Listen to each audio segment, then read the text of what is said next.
quantum computing. I have a quantum. I don't know I'm saying like that. Quantum computing. I have a quantum computing class this winter semester. For some context, I've been doing do quantum for a couple months now. It's a really great research accelerator to get people into quantum computing research and building proof of concepts from applied to theoretical. My issue though is I felt I lacked a lot of the foundational knowledge, even though I was able to find problems, research problems, do market research and all that. When it came to the foundation, the theory, I feel I lack that. And going to this upcoming semester where we're actually building a proof of concept for our plasma industry research problem, I didn't want to be a burden on my team. I want to be able to lead the charge in the sense of actually having the knowledge to know what to do, what pit holes not to follow, and what ideas to start like looking more into. So I took the quantum boot camp with Charles Clark. Really great dude. I'm not going to go over his credentials, but he has a lot of amazing stuff he's done over the years. But what's important in regards to me and this project is that he's also our advisor for they do call my team's he's the advisor for our team, right? So it's really awesome to have that relationship there. Anyways, I went to the second. My first class was today, and that was the second class of the course. And I was really worried because I have like very little, very nada understanding of quantum computing. So I was like, oh, I missed the first class. I'm gonna be so behind. I did some preparation the day before, but I still feel like that wasn't enough. But funny enough, I think reflect on it now, it actually wasn't that bad. I still think I had a lot of I don't say stuff made sense intuitively. I think I had to wrap my head around a lot of the concepts, and I think the preparation from the day before did help. But I think it was really interesting to see like the classes I took in the fall semester played so well. Like it was a crazy duo. Thank God in that sense, because like it was a crazy duo. My calculus 2 class and my physics class, the foundations from those classes, the knowledge from that class played so well into this course. So for example, from stuff like obviously you have like physics, so that makes sense. Like force equals mass times acceleration.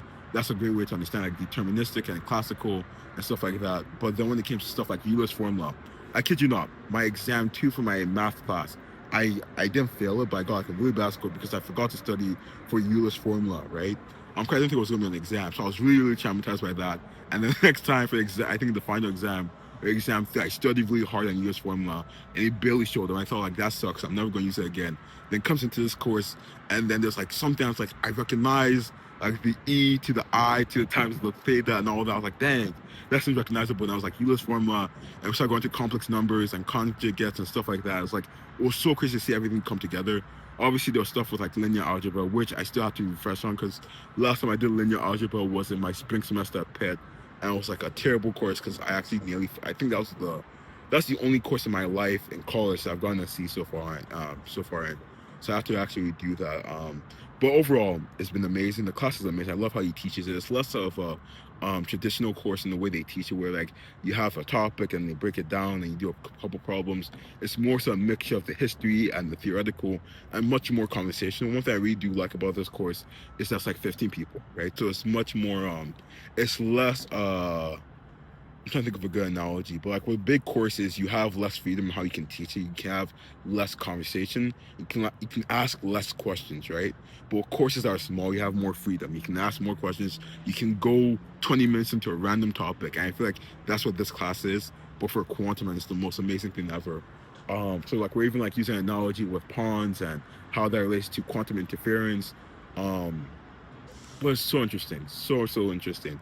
I actually have to go back into the house to go refresh on my notes and like type into my computer so I don't forget the knowledge. But I think it's a great course. I think I want a goal I have for this course is obviously to extract the foundational knowledge I need for this upcoming semester with quantum computing. But also I want to try and like befriend people in the course. I think it's a small course. I think I want to make more STEM friends. I feel like a lot of my friends aren't necessarily in the STEM field. I think that's something that's a big weakness to me. So I really want to address that in the coming year, right? So that's gonna be a big goal. I think it's not gonna be hard. I think I'm a very confident person, especially as of now.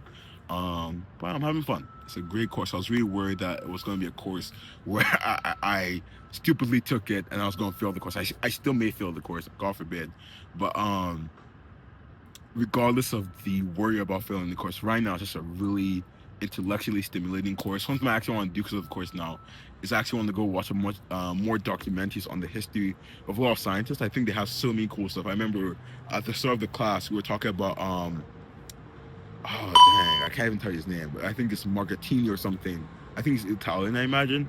Anyways, he was basically it was considered at the time. I forgot. I don't know when this was, or maybe the 1800s, the 1900s. But at the time, it was not considered possible to send a radio signal from Europe to the North America. He did it, got a Nobel Prize for it, but also he was able to build a business off it.